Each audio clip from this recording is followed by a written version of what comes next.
Goedemiddag. Het kernkabinet heeft zich deze vanmiddag gebogen over de situatie, de militaire situatie, economische impact en ook gekeken naar de vluchtelingenstroom die zich aan het opbouwen is en op welke manier we daarmee omgaan. We hebben daarna ook de gelegenheid gehad om samen met de koning een uitgebreide briefing te krijgen van Defensie en van de militaire inlichtingendienst ten opzichte van de situatie ter plaatse in Oekraïne en de manier dat de NAVO daarmee omgaat. Avant que je cèderai la parole aux différents ministres et secrétaires d'État pour donner plus de détails dans leur domaine, je voudrais quand même revenir par rapport à quelques éléments, quelque chose qui se sont passés en Ukraine et ici dans notre pays. D'abord, on a malheureusement, je pense tous, dû voir les jours passés des images déchirantes d'une destruction d'un pays, de violences complètement aveugles contre un pays qui est un pays innocent, qui est un pays libre, qui est un pays en trajectoire démocratique et c'est une situation qui doit cesser au plus vite que possible. D'un autre côté, on a aussi vu dans le monde entier, aussi dans notre pays, énormément de solidarité, énormément de réactions par rapport à ce qui est en train de se passer en Ukraine et je voudrais dire que ça aussi, ça a été vraiment impressionnant ce qu'on a vu. Wat we vandaag zien is een omslag. En dit is een omslag in heel veel domeinen. En het is een omslag die onze toekomst zeer sterk zal bepalen. We hebben de voorbije jaren al gezien hoe binnen Europa we een stuk meer geostrategisch waren gaan kijken op economisch gebied. Het is duidelijk dat dit een moment is die zeer bepalend is op het gebied van onze veiligheid, op het gebied van defensie, ook op het gebied van energiebeleid. In die domeinen zien we vandaag een verandering van de situatie, een omkering van bijna 180 graden in heel veel gevallen. We leven vandaag in een ander Europa en dit is een omslag die zich overduidelijk zal laten voelen en die ons beleid zeer sterk zal bepalen. Europa is opnieuw harde geopolitiek. En geopolitiek kan klinken als een zeer abstract woord, maar eigenlijk is het heel concreet. Het gaat over onze veiligheid. Op welke manier organiseren we ons om de veiligheid van de Europese burgers zo goed mogelijk te kunnen organiseren? Wie zijn onze partners daarin? En wie zijn degenen die de voorbije dagen getoond hebben dat ze daar absoluut geen partner in zijn. Het is een nieuwe realiteit en ik ben ervan overtuigd dat ons land een zeer belangrijke rol kan spelen in het vormgeven van die nieuwe Europese realiteit. Dans l'espace de quelques jours, l'Europe a montré et son côté, ce qu'on appelle smart power, et aussi montré son côté hard power.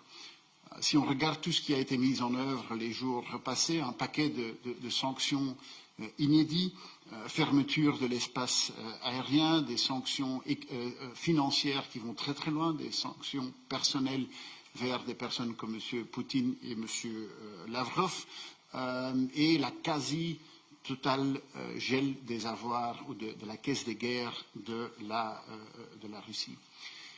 Europa heeft zich getoond als snel, maar Europa heeft zich ook getoond als zeer eensgezind. Ik heb de voorbije dagen zeer veel in contact gestaan met mijn Europese collega's en ik heb zelden zoveel eenheid ervaren als onze inschatting van de situatie en als de inschatting van de positie die wij als Europese landen moeten nemen. Iedereen beseft dat onze kracht ligt in het feit dat we 450 miljoen inwoners zijn binnen de Europese Unie en dat we 27 landen zijn die allemaal schouder aan schouder staan, die allemaal aan hetzelfde zeel trekken. En hiermee creëren wij in Europa misschien het tegenovergestelde van wat dat sommigen gedacht hadden. Sommigen zouden misschien gedacht hebben dat Europa uit elkaar zou gespeeld worden. Het is juist het tegenovergestelde. Europa heeft nog nooit zo sterk in eensgezindheid gestaan als vandaag. Sommigen hadden misschien gedacht dat de NAVO verzwakt zou zijn.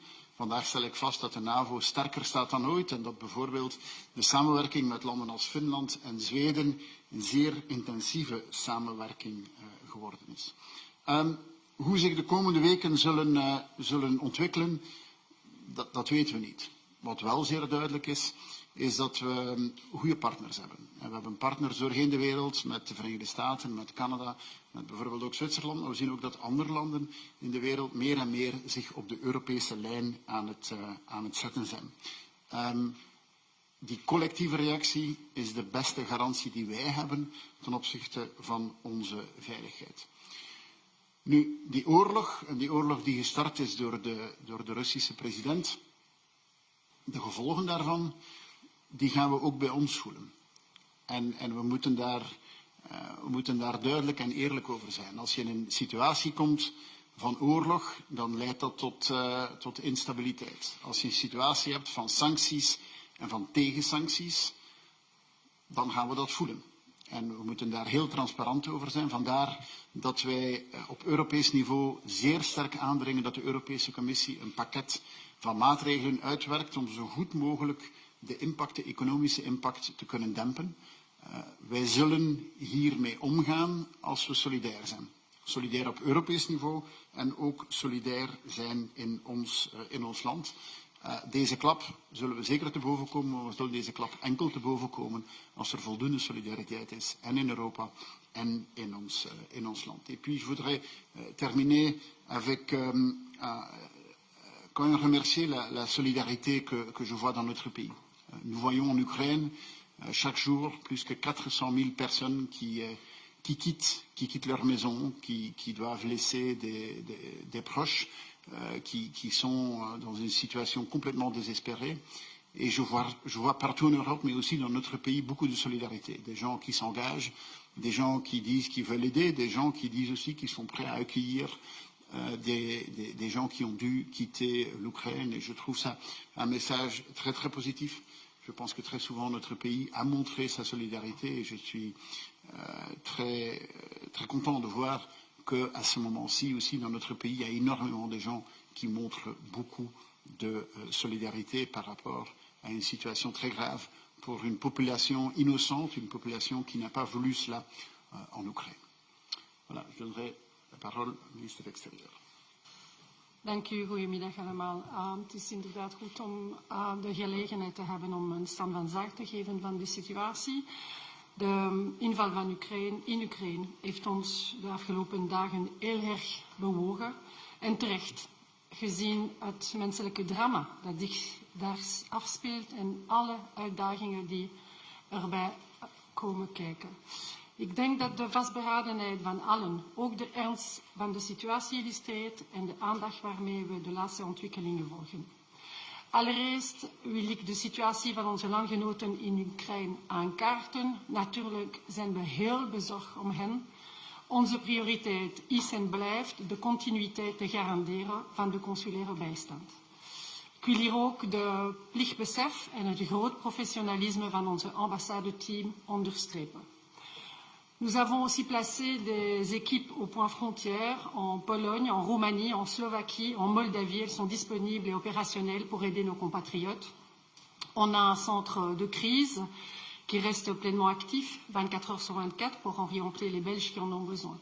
Alors, quelle est la situation en Ukraine? On comptabilise maintenant 294 personnes sous notre responsabilité, à savoir 232 Belges, leurs familles proches, 44, et des citoyens luxembourgeois, 18. Vous le connaissez, ce sont des chiffres qui sont en constante évolution en fonction des Belges qui partent, qui quittent, mais aussi en fonction des Belges qui continuent à se faire connaître. Nous maintenons en tout cas le plus possible le contact avec eux. Il faut savoir que toutes les situations individuelles sont différentes et donc les personnes qui sont encore sur place sont invitées à faire le point sur leur situation personnelle, de s'informer en conséquence. Et évidemment, s'ils peuvent le faire dans des conditions de sécurité suffisantes, nous leur demandons de quitter le territoire. Je réponds déjà d'emblée à une question, étant donné que l'espace ukrainien aérien est fermé actuellement, que les combats font rage, une mission de rapatriement n'est pas possible. Je réponds déjà à cette question puisqu'elle avait été posée la dernière fois, et c'est d'ailleurs la raison pour laquelle nous avions adapté les conseils aux voyageurs, parce que c'est le genre de situation que nous craignons évidemment quand la situation est plus difficile. Voor landgenoten die zich momenteel in Rusland bevinden, er zijn iets meer dan 900, hebben wij ook het reisadvies aangepast om rekening te houden met de recente sluitingen van het luchtruim. Wie op doorreis is, wordt sterk aangeraden het land te verlaten.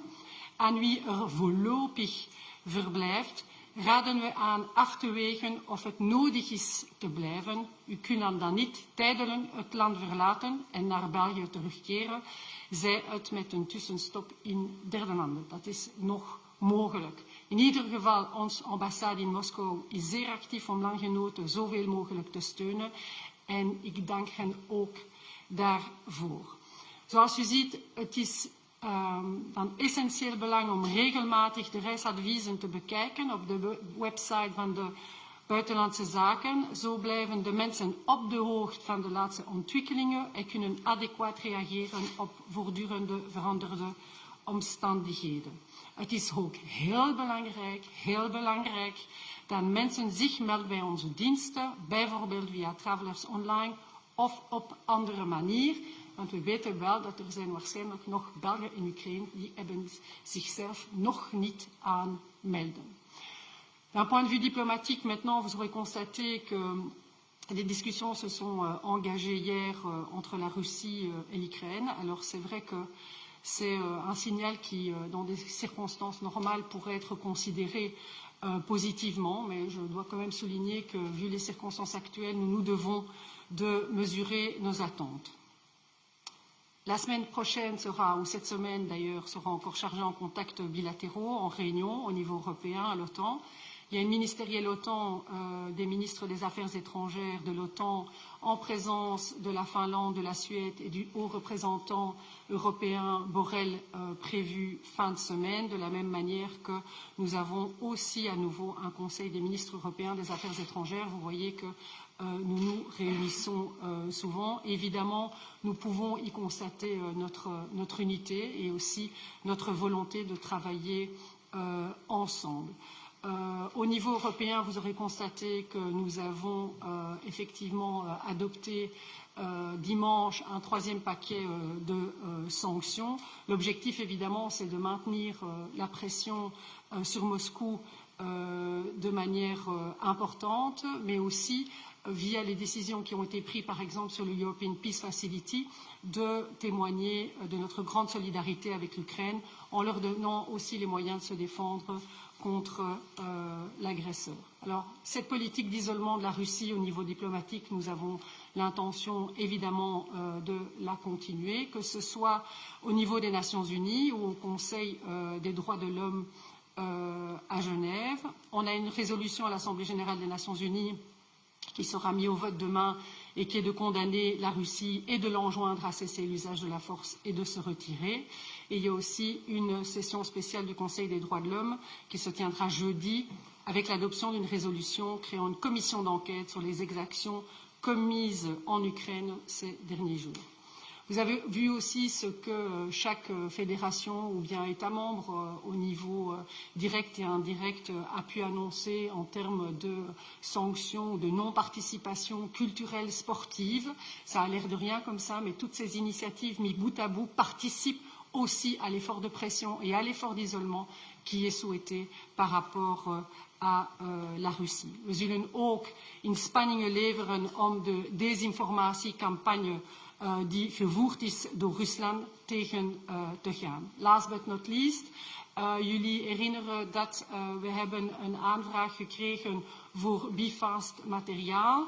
We hebben er ook positief gereageerd en ik wil gewoon zeggen dat de materialen zijn op dit moment onderweg. Je vous rappelle aussi que les Nations Unies nous indiquent qu'à terme, nous aurons une situation en Ukraine où 10 millions d'Ukrainiens seront donc à terme en besoin d'assistance humanitaire. Et donc, nous sommes attendus aussi sur ce terrain-là. Nous regardons d'ailleurs ce que nous pouvons faire davantage avec notre collègue Myriam Kittir. Je vous remercie. Merci, la ministre de la Défense. Oui, bonjour à toutes et à tous et goedemiddag iedereen. Merci pour votre présence. Sinds enkele dagen hebben we te maken met een oorlogssituatie op ons continent. De situatie van vandaag volgt op een ongeziene Russische militaire machtsopbouw rond Oekraïne. Iets wat we in eerste instantie in de gaten hebben gehouden en hebben afgekeurd. We hebben ook altijd opgeroepen tot dialoog, maar sinds donderdag 24 februari zijn de kaarten radicaal door elkaar geschuurd en is onze militaire houding gewijzigd. Momenteel heeft de Defensie al een konvooi met militair materieel richting de grens met Oekraïne gestuurd. En het militair hospitaal heeft intussen het nodige personeel en de nodige middelen geactiveerd om patiënten te ontvangen. Daarbovenop heeft de kern beslist wapens en bijhorende munitie, als ook antitankraketten te leveren, op vraag van de Oekraïense overheid. Die leveringen zijn momenteel bezig en hebben al voor een deel plaatsgevonden.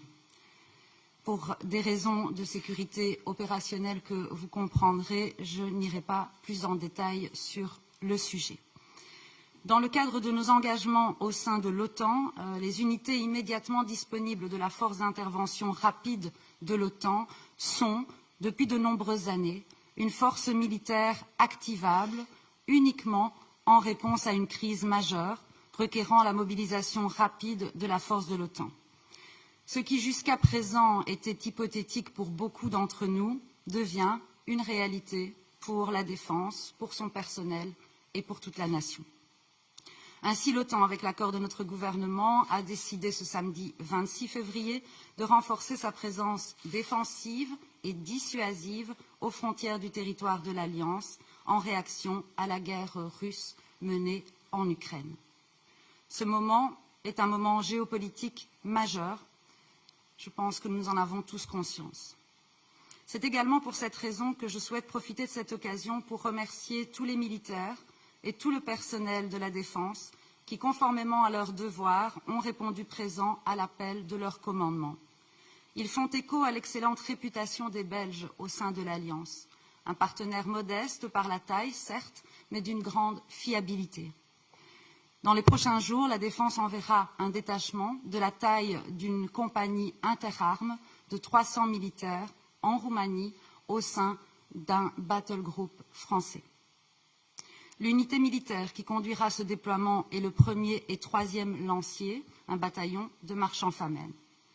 De nombreux éléments issus d'autres unités de service et d'appui au combat, ainsi que la composante médicale, font partie de cette force belge activée et déployée pour la première fois.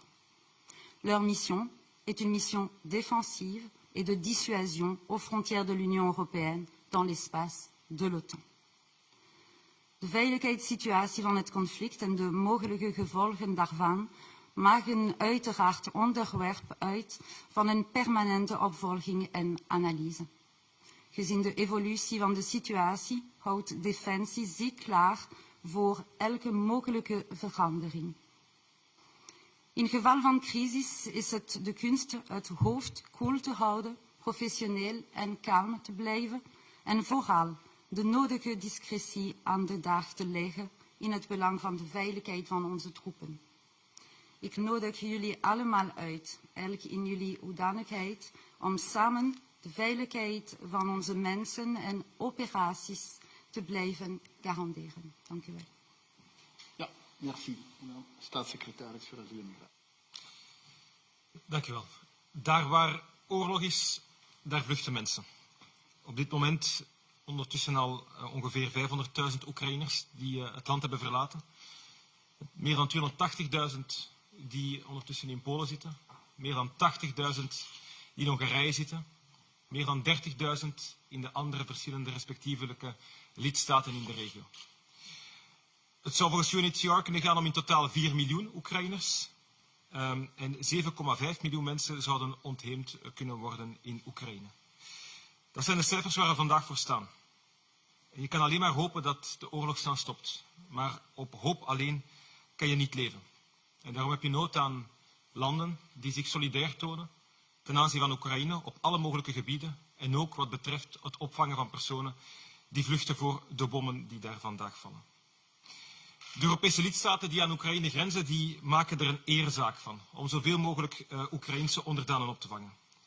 Ze melden voorlopig geen moeilijkheden bij het beheer van de opvang, maar uiteraard kunnen ze dat niet alleen.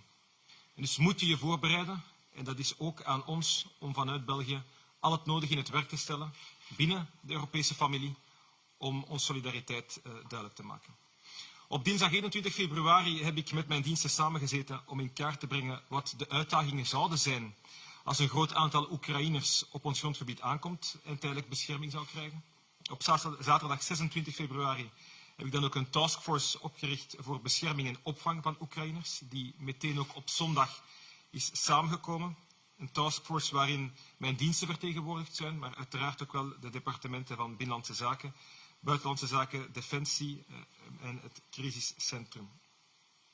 De taskforce die komt voorlopig ook elke dag samen en zal nog met andere departementen worden uitgebreid. Er was ook gisteren een vergadering met de gouverneurs en het crisiscentrum. En ik kom net terug van de interministeriële conferentie die net heeft plaatsgevonden, waar dat we ook kijken met de regio's wat de uitdagingen zijn die zich op regionaal vlak zullen voordoen. En janvier 2022, un total de 12 demandes de protection internationale en provenance d'Ukraine ont été enregistrées. Donc, 12 demandes pour le mois de janvier. Les chiffres ont augmenté en février 2022. Jusqu'à 25 février, 54 demandes de protection internationale ont été déposées, dont 31 le jeudi 24 et le vendredi 25 février. Lundi 28 février, quelques 300 personnes se sont présentées à la porte du centre d'arrivée à Bruxelles, et dont parmi eux se trouvaient 90 Ukrainiens environ. Il s'agit donc d'un nombre exceptionnel élevé, sachant qu'en 2021, par exemple, il n'y avait que 118 demandeurs de protection internationale en provenance de l'Ukraine. Bien sûr, la plupart d'entre eux, ou quasiment tous, sont des Ukrainiens qui étaient déjà sur le territoire belge. Savoir ce qui va se passer dans les jours, les semaines et les mois à venir, ça sera la question à répondre. Le prochain moment important, c'est le Conseil JAI qui aura lieu ce jeudi-ci, 3 mars, où on examinera une proposition de la Commission visant à activer la directive sur la protection temporaire. Il faut savoir que c'est une proposition que j'ai déposée moi-même, où j'ai essayé de trouver un accord avec la plupart des pays européens. Il y a eu un mandat qui a été assez clair d'une majorité des pays européens durant le Conseil JAI de dimanche. On verra ce que ça donne durant la discussion de ce jeudi. Mais en tout cas, c'est une bonne chose de voir qu'au sein de l'Union européenne, plusieurs partis et pays se montrent en tout cas les plus constructifs possibles pour trouver une solution temporaire, pour trouver une protection directe pour ces personnes-là. Nu, hoe precies? Om een vlotte registratie mogelijk te maken, richt de dienst Vreemdelingenzaken in samenwerking met FedAsyl een apart aanmeldcentrum op voor Oekraïners in Jules Bordet, het voormalig ziekenhuis. Dus niet aan het Klein Kasteeltje. Dat is ook logisch, omdat het in dit geval ook niet gaat om asielzoekers. De personen die vanuit Oekraïne vertrekken, die hier een tijdelijke bescherming krijgen. Het zij degenen die hier nu al zijn, die via de gemeente laten weten dat ze hier zijn en een aankomstverklaring gaan afhalen. Het zijn personen die toekomen en die dan ook nog geregistreerd moeten worden, die krijgen tijdelijk verblijf. Komen niet in het systeem van asielprocedures terecht en dus ook niet in onze asielcentra. Er wordt een veiligheidscheck in de procedure voorzien. Er zijn verschillende uitsluitingsgronden in de richtlijn voorzien, trouwens ook indien die geactiveerd wordt donderdag of later. In geval van bedreiging voor de openbare orde bijvoorbeeld is dat een aspect dat meespeelt. Mensen die het statuut tijdelijke bescherming krijgen, zullen dan ook een verblijfsrecht krijgen voor een jaar, met een mogelijkheid om die 2 maanden te verlengen voor 6 maanden. Les personnes bénéficiant du statut de protection temporaire ont accès immédiat au marché du travail et en principe une personne ayant le statut de protection temporaire n'est pas inclus donc dans le réseau d'accueil de FedAsyl. Toutefois, compte tenu des besoins d'accueil et de logement qui peuvent exister pour les Ukrainiens arrivant sur notre territoire, un accueil est prévu pour les personnes qui en ont besoin. Et donc comment? Il y a la première phase qui est donc la phase d'accueil de crise, qui se fait donc à Bruxelles, à Jules Bordet, l'ancien hôpital, par FedAsyl. Ces personnes restent là hébergées pendant quelques jours pour ensuite être dispatchées vers les communes.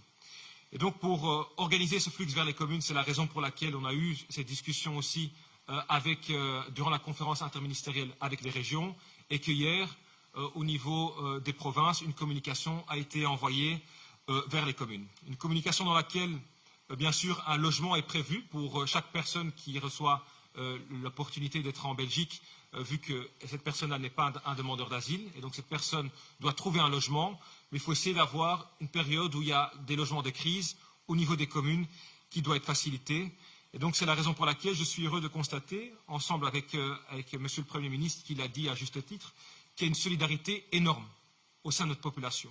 Et donc on a lancé hier l'hashtag Place Dispo, hashtag Plek Vrij.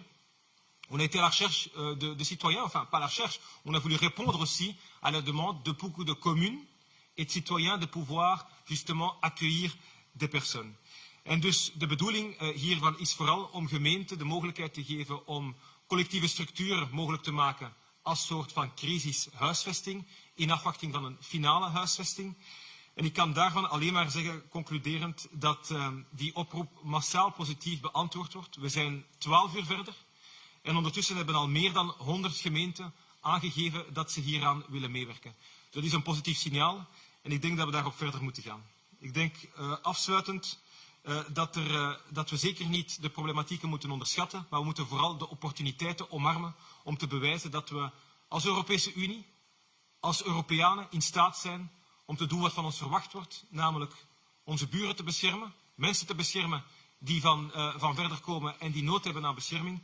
Dat doen we vandaag de dag en het is dankzij de solidariteit die vandaag zo aanwezig is bij ons, dat ik overtuigd ben dat we in staat zijn om dat in goede banen te leiden.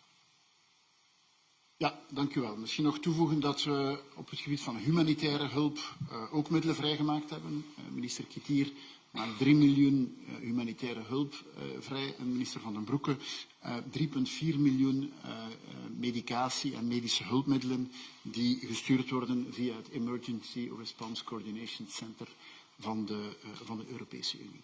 Zijn er vragen? Ja, Bart. Moet Oekraïne, wat ons land betreft, lid kunnen worden van de Europese Unie? Wel, Oekraïne maakt deel uit van de Europese familie. Net zoals een aantal andere landen die geen lid zijn van de Europese Unie. Ik denk dat we wel rekening moeten houden met de nieuwe geopolitieke context. Er is een nieuwe geopolitieke context waarin het zeer duidelijk is wie onze partners zijn. En vooral wie de landen zijn die naar de Europese Unie kijken en die de Europese Unie zien als een baken van stabiliteit, van veiligheid en van democratie. En dus, ik hoop dat die oorlog zo snel mogelijk stopt. En dan moeten we op een zeer doorgedreven manier gaan samenwerken met Oekraïne. En die uitgestoken hand van Oekraïne, die moet je aannemen. Maar als je dat snel wilt doen, dan moeten we daar een aangepaste vorm van partnerschap toe vinden. Lidmaatschap is een proces van vele jaren, waar een aantal landen mee bezig zijn, en dat is een zeer lang proces met zeer zware hervormingen, dat volgens mij veel te traag zou zijn om die uitgestoken hand van Oekraïne aan te nemen. Dus mijn antwoord erop zou zijn, ja, we nemen die uitgestoken hand aan en zo snel mogelijk samenwerken en hoop dat die oorlog stopt. Maar Europees lidmaatschap is ganz iets anders en dat is een veel langer proces. Heeft Ursula von der Leyen dan niet een stukje olie op het vuur gegooid door nu al dat lidmaatschap in het vooruitzicht te stellen? Het is ook al aangevraagd door Zelensky ondertussen. Maar je moet ook wel goed kijken naar wat mevrouw von der Leyen gezegd heeft. Het is een proces en de hervormingen die nodig zijn om lid te worden van de Europese Unie, wel, je kan de vraag stellen aan Albanië en Noord-Macedonië, die door een zeer lang proces gegaan zijn en die stap voor stap in die richting gaan. Ja, de Europese Unie is natuurlijk niet gesloten voor landen die zeggen wij willen ons in dat lang proces inschakelen. Maar ik denk eerlijk gezegd, die uitgestoken hand die Oekraïne naar de Europese Unie doet en die zegt van ja, wij willen eigenlijk jullie partner zijn, dan moet je die uitgestoken hand niet afslaan. Maar je moet dat veel sneller kunnen doen en dan moet je naar een andere vorm van partnerschap gaan. Misschien niet alleen voor Oekraïne, er zijn ook andere landen in die regio met wie een zeer fors doorgedreven samenwerking van de Europese Unie met die landen best wel iets kan zijn dat in de nieuwe geopolitieke context een belangrijke is ook voor de veiligheid van ons als Europeanen. Oei. Par rapport à ce qui se passe là-bas pour le moment, donc on a appris que Kharkiv est méchamment bombardé pour le moment. On parle de cette colonne de 60 km d'armée de Russes qui marche sur Kiev. Quelles sont les informations dont vous disposez à l'heure actuelle sur la situation sur le terrain? Et deuxième petite question peut-être, l'ambassadeur belge d'Ukraine qui est en Ukraine a quitté la capitale. Ça veut dire que quoi maintenant pour les Belges qui sont encore là? Est-ce qu'ils doivent se débrouiller pour se mettre à l'abri? Merci. D'abord, on a eu un briefing détaillé sur la situation en Ukraine et c'est un briefing qui est naturellement confidentiel. Mais en grande ligne, oui, la situation est très inquiétante, naturellement, et on se fait énormément de soucis pour cette population ukrainienne qui est innocente, qui n'a pas demandé cela. Et donc je pense que ça reconfirme la demande, pas uniquement de nous Européens, mais de tellement de gens au monde, d'arrêter cette folie et d'arrêter cette guerre et de passer à un cessez-le-feu et de parler. C'est bien qu'il y ait un début de négociation, mais ça se passe toujours mieux quand il y a un cessez-le-feu quand même. Et peut-être par rapport au...